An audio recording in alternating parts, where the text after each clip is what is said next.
ঠাকুরগাঁর মুসলমান বাংলাদেশে 54 বছর আমরা দেখেছি বাবার শাসন দেখেছি, স্বামীর শাসন দেখেছি, বইয়ের শাসন দেখেছি, ভাবির শাসন দেখেছি, চাচা চাচির শাসন দেখেছি। এই বাংলার জমিনে শান্তি পাইনি।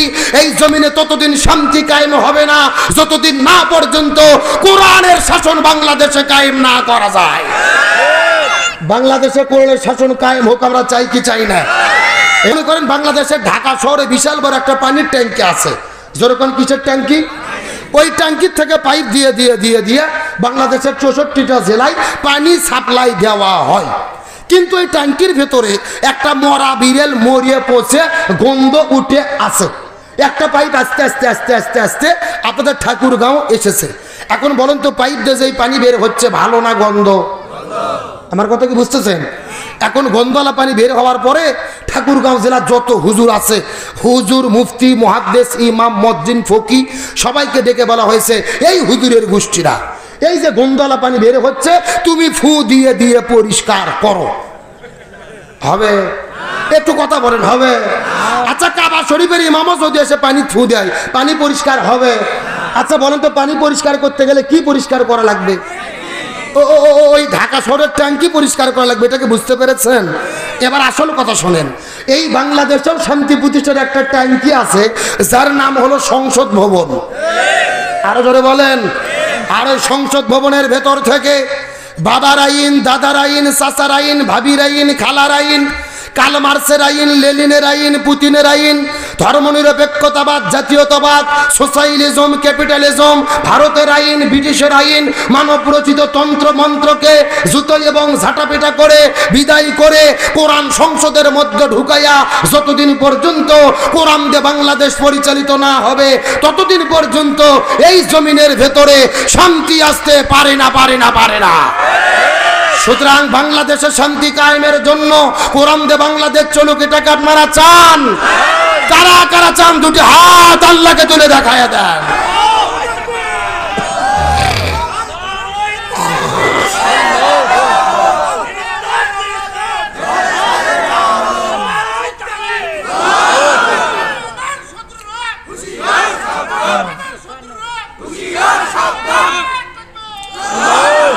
আল্লাহ কবুল করুক, বলেন আমিন।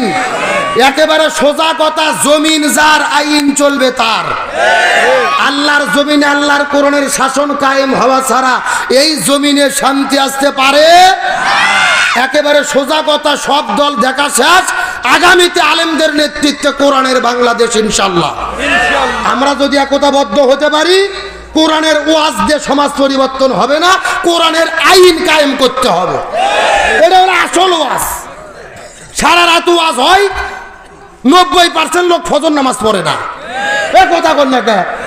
দেখা যায় যে বরং অন্যান্য দিন যে মুসল্লি হয় এই ওয়াজের দিনে মুসল্লি আরো কমে যায়। কোনো কোনো জায়গায় মুয়াজ্জিনে আজান দেওয়ার হুঁশ পায় না। তার মানে বোঝা গেল শুধু ওয়াজ দিয়ে দেশ পরিবর্তন হবে না, কোরআনের আইন জমিনে বাস্তবায়ন করতে হবে। এ শোনেন, আপনাদের একটু বুঝাই, আমার দিকে তাকান। আল্লাহ আজকে বলেন তো, এই বাংলাদেশে ডক্টর মোহাম্মদ ইউনূস, এই বাংলাদেশে তাবলিগ নামে একটা দল আছে না নাই?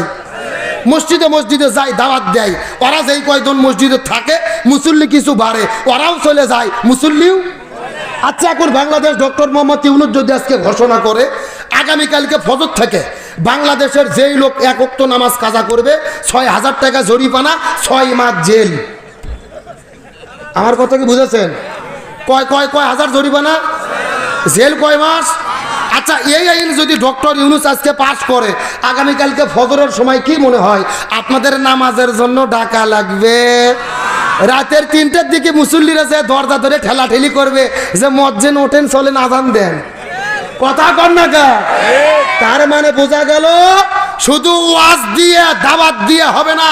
আল্লাযীনা ইম্মাক্কান্নাহুম ফিল আরদি আকামুস সালাহ, ক্ষমতা পাওয়ার পরে নামাজ বাধ্যতামূলক করতে হবে। আজকে দেখলাম নতুন করে সিরিয়া ইসলামপন্থীরা বিপ্লব করেছে। আপনারা দেখেছেন, হাসিনাকে বলা হতো রোল মডেল, সবাই নাকি আর মডেল গ্রহণ করে। হাসিনের মডেল গ্রহণ করেছে সিরিয়ার প্রেসিডেন্ট বাশার আল আসাদ। হাসিনা যেইভাবে পালিয়ে গেছে উনিও একই পথে পালিয়ে গেছে। কথা কর না কে?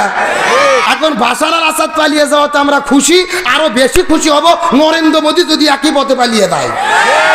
এখন আসেন ওই বক্তব্য বাদ দেন, আমি শিক্ষার জন্য বলতেছি। এই সিরিয়াতে ইসলামপন্থীরা বিপ্লব করেছে। নতুন যেই রাষ্ট্রপতি হয়েছে, প্রধানমন্ত্রী, অন্তর্বর্তীকালীন সরকারের প্রধানমন্ত্রী মোহাম্মদ আল বশির, তিনি গতকালকে জুমার নামাজের ইমামতিত্ব করেছে, মসজিদের মধ্যে তিনি খুতবা দিয়েছে।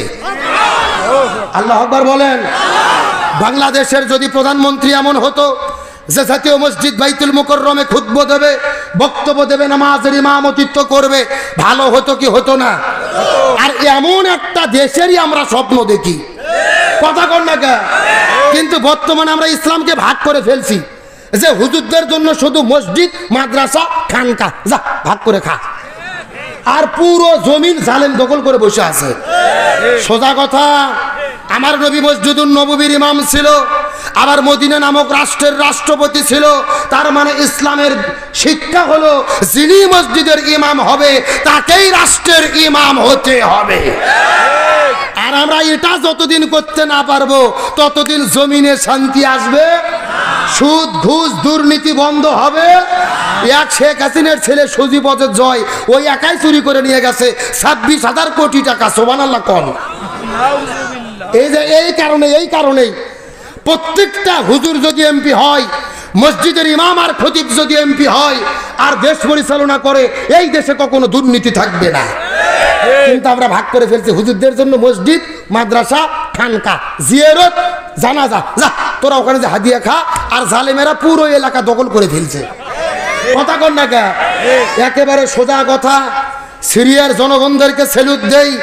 সিরিয়ার মুসলমানদের বিজয় হয়েছে, ইমানদারদের বিজয় হয়েছে, তারা বিজয় লাভ করেছে। অন্তর্বর্তীকালীন সরকারের যিনি প্রধান, বশির আল আসাদ, মোহাম্মদ আল বশির, নামাজের ইমামতিত্ব করছে। তিনি বক্তব্য দিয়েছেন দেশ গঠনের